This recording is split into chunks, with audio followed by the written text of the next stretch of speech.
Eric the Elf and the Unicorn. Eric had just finished his breakfast when there was a heavy knock on his door. He set down his cup of acorn coffee, went into his little hallway and opened the door. Before him stood a young unicorn with a glossy white coat and a silver horn, and looking very cold and wet. "Excuse me," said the unicorn. "Do you think I could come in and get warm?" Eric had never entertained a unicorn before, but he knew them to be wise and kindly creatures. "Yes, of course. Come in and sit by the fire."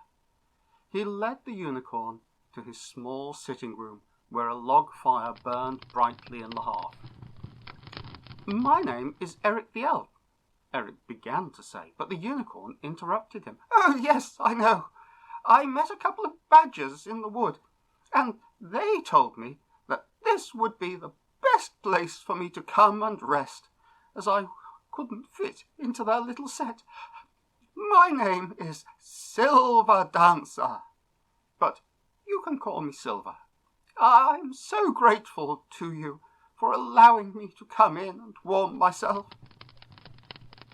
Eric fetched a bowl of acorn coffee for Silver and a fresh mug for himself. He sat in his armchair and studied his new guest. "What has happened that you should find yourself cold and wet in the middle of the woods?" Silver shook her head and took a slurp from the bowl. "I was trotting through a field in the Summerlands, where we live along with a lot of magical folk. I saw a rainbow and decided to ride it. My mother had told me many times not to do this alone. I might end up anywhere if I wasn't careful. But I flew across the rainbow, and it was wonderful.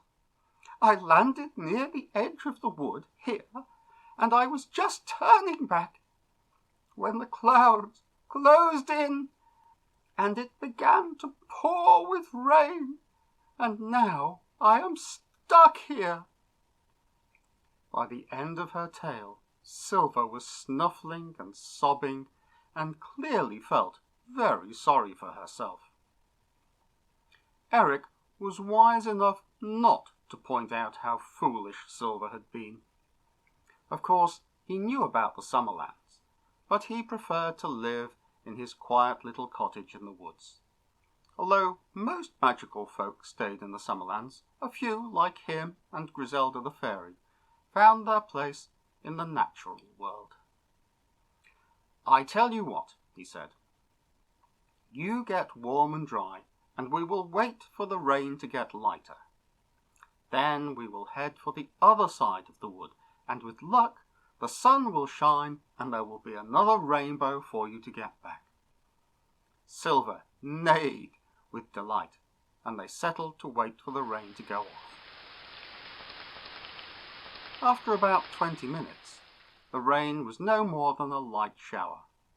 So Eric put on his raincoat and they headed out for the far side of the forest. Silver asked if Eric wanted to ride on her back, but Eric, not being very tall, decided that this would not be a good idea. "Don't worry, I am wearing my magical boots, so I can walk very quickly without growing tired," Eric explained. Silver was quick and sure-footed, and they quickly reached the edge of the wood. However, it stayed very gloomy. Silver whinnied with disappointment. Eric was just about to suggest they head back to his cottage and wait, when Griselda the Fairy fluttered out of the bushes. "Goodness me, what a noise! It sounds like a distressed unicorn," she said. "Well, that's because Silver Dancer here is a distressed unicorn," exclaimed Eric.